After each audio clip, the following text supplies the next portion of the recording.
Мен номер 5 Ағарал жалпы білім беретін мектеп-гимназиясының бастауыш сынып мұғалімі Толғанбай Талант Серікқызы. Сәлеметсің бе балақай? Бүгін бізде дүниетану пәнінен жаңа тақырып бабаларымыздың жылқы түлігін қолға үйретуі. Сабағымыздың оқу мақсаты көрнекі материалдар негізінде иемденуші және өндіруші шаруашылық арасында айырмашылықты анықтау. Сабағымыздың мақсаты ботай мәдениетінің ерекшелігін сипаттап үйрену. Сабағымыздың бағалау критерийі жылқыны қолға үйрету алғаш рет Қазақстан аумағында болғанын айтады. Жылқыны адам өміріндегі маңызын анықтай алады. Жылқыны қолға үйретудің ерекшеліктерін біледі. Кел, біз сенімен жұмбақ шешіп көрейік. Тік көтеріп құйрығын, шауып келді жүйрігім. Бұл әрине жарайсың, бұл жылқы жануары. Келесі жұмбақ қамыс құлақ тостаған тұяқ, мінсең қанат еті тамақ. Жарайсың, дәл таптың, әрине бұл да жылқы жануары.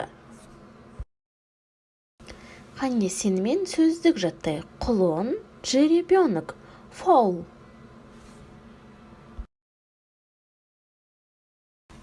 Сен жылқының басқа үй жануарларынан кейін қолға үйретілгенін білесің бе? Ғалымдар жылқыны қолға үйрету алғаш рет Қазақстан аумағында болған деп есептейді. Археолог ғалымдар солтүстік Қазақстаннан Ботай елді мекенін ашты. Қазба жұмыстары кезінде адамдардың ежелгі қонысы аттың ауыздығы табылды.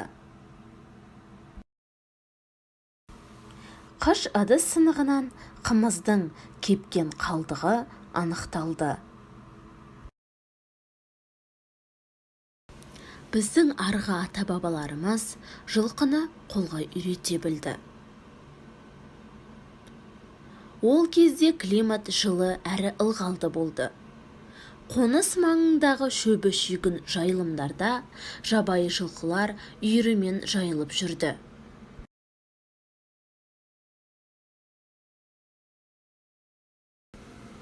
Ботайлықтар оларды қолға үйретіп, санын көбейтті.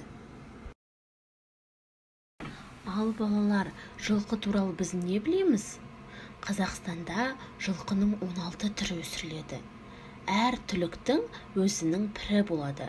Жылқының пірі қамбар ата. Жылқының қазақ тарихында алатын орны ерекше. Шетсіз, шексіз далада адам жаяу жүре алмайды. Ал астында аты бар адам қашқанда құтылып қуса жетеді.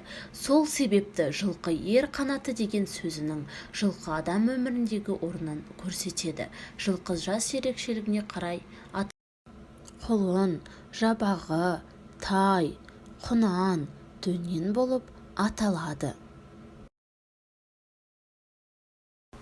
Енді тапсырмаға көшейік. Сиыр атасы, түйе атасы,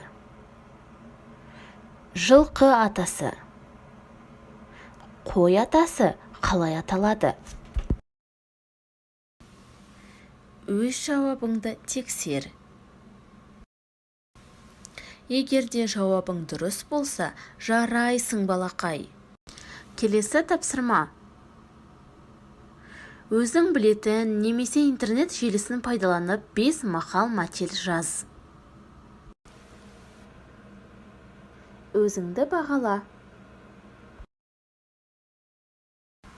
Құрметті білім алушы, осы сабаққа кері байланыс беруіңді сұранамын.